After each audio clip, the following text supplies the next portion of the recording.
ఈ గ్రామము ప్రకాశం జిల్లా బేస్వారపేట మండలంలో బసినపల్లె గ్రామం అంటాం దీన్ని.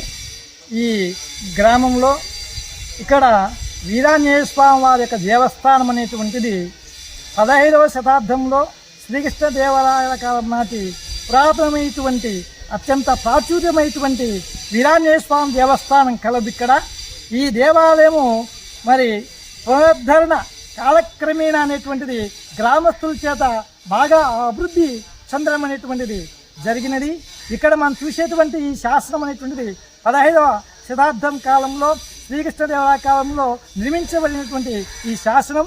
ఇది పురావస్తు శాఖ వారు ఈ శాసనాన్ని చూసి వాళ్ళ అక్కడ ఉన్నటువంటి లిపిని పరిశీలించి శ్రీకృష్ణదేవరాయ కాలంలోనే ఈ దేవాలయం నిర్మించారని చెప్పేసి ధృవీకరించడం అనేటువంటిది జరిగినది. అందువలన భక్తాదులు ఇక్కడ ఉన్నటువంటి వీరాంజనేయ స్వామిని మరి అత్యంత భక్తి శ్రద్ధలతో పూజించి ఆ స్వామివారిని అర్చిస్తూ ఉన్నారు.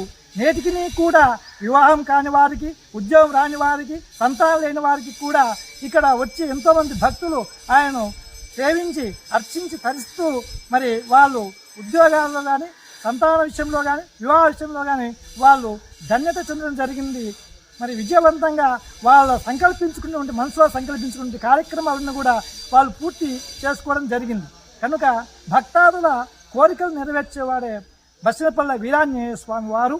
కాలక్రమేణా గ్రామస్తులందరూ కూడా కలిసి ఈ దేవాలయాన్ని ఎంతో అభివృద్ధి చెందేటువంటి దిశలో ఇక్కడ ఒక శివాలయాన్ని, భగవాన్ శంకరస్వామి వారి దేవస్థానాన్ని నిర్మించుకోవడం అనేటువంటిది జరిగినది.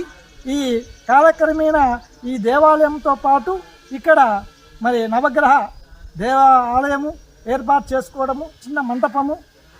తర్వాత 10వ శతాబ్ద కాలంలోనే ఈ వీరాంజనేయ స్వామికి ఈ గుడి వెనక ఉత్తర భాగంలో ఇక్కడ నారాయణ స్వామి దేవస్థానము, ఇక పరమ భాగంలో గంగమ్మ దేవి అమ్మవారి యొక్క ఆలయం ఉన్నది.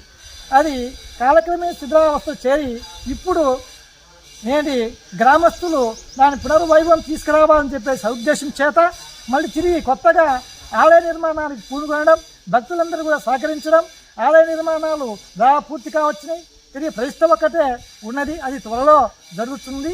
కాబట్టి ఇక్కడ దేవాలయం అనేటువంటిది భక్తుల విశ్వాసానికి చూరగొన్నటువంటిది. ఇక్కడ పెద్ద తేనెపాట ఉన్నది, అది వీరాంజనేయ స్వామి దేవస్థానంగా ఇక్కడ స్వామివారి యొక్క రక్షణగా మరి భక్తులు అత్యంత భక్తి శ్రద్ధలతో రావలను. ఇక అంటు సోకిన పురుడు కానీ మరి వార కానీ ఇలాంటివి ఏమైనా సోకిన వాళ్ళు వస్తే ఆ యొక్క తేనెటీగలు దండిస్తూ ఉంటాయి. మన నెమలిగుండ రంగనాయక స్వామి దేవస్థానం ఎలా ఉన్నదో సంరక్షణ క్షేత్రపాలకులు, అలా క్షేత్రపాలక మరి పరిధిలో ఈ ఆంజనేయ స్వామి క్షేత్రపాలకునిగా ఉంటూ ఈ శివాలయము మరి విభిన్న ప్రవర్ధమానంగా ఎదుగుతూ ఉన్నది.